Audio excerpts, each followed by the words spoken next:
Olá, meus meninos do terceiro ano, tudo bem? Esta semana seu tio vai mandar para vocês 3 aulas gravadas com um pouco do que nós já conversamos e com novidades, tá bem? O nome que a gente dá a esse princípio de estudo da literatura é teoria literária, isto é, aquilo que é básico para a gente compreender depois a análise das obras literárias, sejam poéticas, sejam em prosa.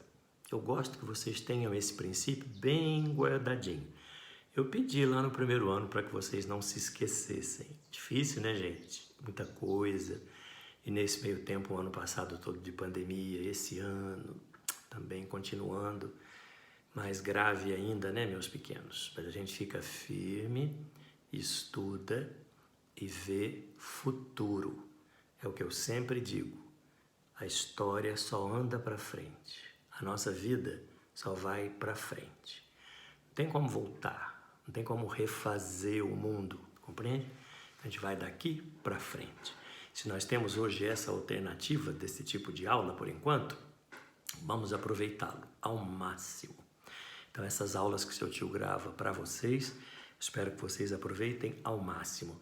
Tenham bem compreensão, viu, pequenos? Quando vocês estavam no primeiro ano, como são os meninos de hoje, vocês são empolgados, divertidos, querem aprender muita coisa. E esse ensinamento que seu tio dá no começo do ano, lá no primeiro, a meninada empolga. E eu acho que depois, passa um certo tempo, eles vão ficando meio confusos. Que são vocês, né? Passa um tempo e talvez aquilo fique meio confuso. Ai, o que era mesmo essa história e tal? Então não adianta seu tio ficar falando como se vocês tivessem toda a compreensão da literatura, da história da literatura. Eu tenho que rever. O terceiro ano serve para isso. Então nós já vimos algumas coisas que agora ficam bem acessíveis a vocês em 3 possibilidades, né? No WhatsApp, no YouTube e na plataforma Plural. Esta aula que está sendo gravada agora pelo seu tio, vocês encontram nesses 3 aplicativos para vocês estudarem. Claro que não precisa estudar muito quando você presta atenção, você corresponde àquilo que o professor está pedindo, está perguntando, está questionando, com verdade. Você diz assim, entendi, compreendi, ficou na minha cabeça, tá bem? Então, algumas questões precisam ficar bem guardadinhas na cabeça de vocês. Primeiro, o que é literatura? Seu tio disse para vocês, literatura é uma das formas de arte. O que é arte? Meninos, várias, inúmeras tradições do que seja arte. Na nossa apostila, ela traz uma frase linda do Fernando Pessoa, dizendo que arte existe porque a vida não é suficiente. Isso é do Fernando Pessoa. Claro que a arte, então, está ligada a toda uma criação humana, que pode ser racional, que pode ser emotiva, sentimental, né? O que a gente chamaria de lirismo, os sentimentos expostos e etc. E a gente colocar numa tela, numa escultura, num projeto arquitetônico, numa fotografia, aquilo que nós queremos tanto expressar para o mundo, que está dentro da gente, que é a gente, e a gente quer que as pessoas compreendam como a gente vê a vida, ou como a gente desenha a vida, ou como a gente pinta a vida, como a gente dança a vida. Putz, tio Fábio, você tá dando uma viajada, cara, resume para mim. Ok, vai, vamos lá. A arte tem a função de provocar, criação humana para provocar o outro e a si mesmo. Yes. Claro que nós vamos ter alguns modos de ver. Nós vamos ter uma moçada que vê a arte como algo que foi feito para enfeitar, alegrar, colorir, trazer felicidade. É bonito de se ver. Durante muito tempo, a arte foi associada à beleza, também chamada mimesis, né? Imitação da natureza, que é considerado o auge do belo. Hoje nós temos a arte como provocativa. Não precisa ser algo que nos agrade, pode nos incomodar. Muitas vezes a arte nos incomoda, às vezes ela tem uma função política, às vezes ela tem uma função de engajamento, e isso provoca, faz questionar. E nós não temos só a arte figurativa, aquela que imita a natureza, nós temos a arte abstrata, riscos, borrões, e a gente vai ter ali vários significados, depende do sujeito, depende de quem exprime e de quem recebe a experimentação. Então nós vamos deixar assim, a arte serve para provocar. E a literatura especificamente? A literatura é uma das formas de arte que se utiliza de determinado objeto. A música, né? Instrumentos, a voz, sons, a pintura, tinta, quadros, paredes, pincéis, tantos objetos. E a literatura, um objeto bem específico e talvez o mais importante deles, né? Eu acho que é palavra, palavra, palavra. Literatura é a arte das palavras e serve para provocar. Sabem disso, né, pequenos? Vocês se lembram disso? Isso é um resumão, né, pequenininhos? Se você for estudar literatura com profundidade, isto é, depois do vestibular, que a aula do seu tio se destina muito a isso, ao vestibular, e também para trazer de vocês um desejo de buscar a literatura, de compreender a literatura, de colocar a literatura em sua vida, grandes obras, grandes poemas, grandes livros. Também para isso serve a aula do seu tio, para que vocês passem a amar a literatura. Eu gostaria muito que vocês amassem a literatura. Literatura é a arte das palavras com a função de provocar. Evidentemente que as palavras podem vir como estão vindo agora, de forma oral, e evidentemente que pode vir na forma escrita.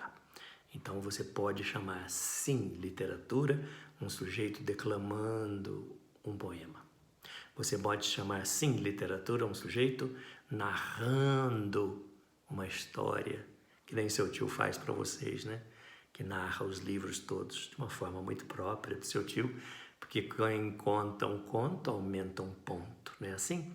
Não é assim que nós começamos lá na Grécia, escrevendo as nossas duas primeiras obras que nós temos, registro científico delas, comprovação da existência delas, a Ilíada e a Odisseia. Considera-se que essas duas obras tenham sido feitas de forma oral, narrativas orais, dos feitos heróicos dos gregos, que um belo dia, depois de termos na Grécia as palavras escritas, foram publicadas nesses dois grandes poemas épicos, a Ilíada e a Odisseia, de Homero, que talvez seja apenas o símbolo do chegar dessa narrativa que foi durante muitos anos passada de boca em boca, né?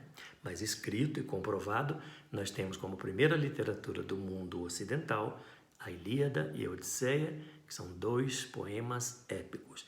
Amor da minha vida, vamos pensar aqui comigo. Quando nós falamos mundo ocidental, seu tio gostaria que vocês tivessem a visão brasileira de mundo ocidental, que é a Europa e a América. E nós vamos estudar a literatura de dois países específicos, um europeu, que é Portugal, e um americano, que é o Brasil. Uma pena, né? A gente se restringir a apenas essas duas literaturas. Mas o seu tio tem que seguir o programa do ângulo e tem que seguir os vestibulares. Eles pedem essa literatura. Com raríssimas exceções, e graças a Deus a gente está tendo cada vez mais exceções, literatura moçambicana, literatura angolana, literatura da Guiné, literatura de São Tomé e Príncipe, literatura do Timor-Leste, outros países que falam a língua portuguesa, que não Portugal e Brasil. Cada vez mais estão nos vestibulares da FUVEST e da Unicamp, ainda bem, né? Mas vamos entender que a gente está estudando, então, a literatura, a arte das palavras falada ou escrita do mundo ocidental, especificamente de Portugal e do Brasil. E a gente não pode esquecer de onde que vem o mundo clássico, o mundo ocidental. A gente vem da Grécia, né? De muitos anos antes de Cristo, mas nós vamos parar ali 550 antes de Cristo e vamos lembrar dos grandes filósofos, dos grandes pensadores que constroem o mundo ocidental, o pensamento ocidental, a cultura ocidental, o nosso modo de vida ocidental, europeu, americano, conforme a visão brasileira. E a gente vai lembrar dos 3 maiores, né? Eu posso estar sendo bastante injusto com muitos outros, mas para a literatura, seu tio necessita de Sócrates, seu tio necessita de Platão e seu tio necessita de Aristóteles. Se nós ficarmos em Platão, nós vamos ter que guardar essa expressão muito boa, platonismo. Lembrando do mito da caverna, a gente já conversou, a ideia de que o mundo pode ser imaginado, né? E não o mundo real. A literatura vai pegar muito disso, né? Desse mundo imaginado, porque a literatura é o tempo todo ficcional. Ela é ficção o tempo todo. E é aí que eu peço para que vocês não se esqueçam as 3 pessoas da literatura: o autor, o narrador e o personagem. Se nós chamamos a literatura de ficção o tempo todo, nós temos que dar valor ao que nesses 3 é considerado ficção.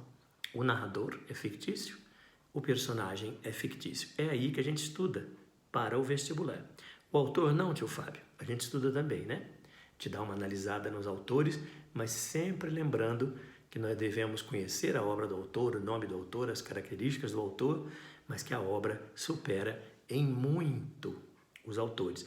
A gente até discutiu essa questão do preconceito que está havendo ultimamente nesse mundo politicamente correto com alguns autores considerados politicamente incorretos para o século XXI, para os nossos dias.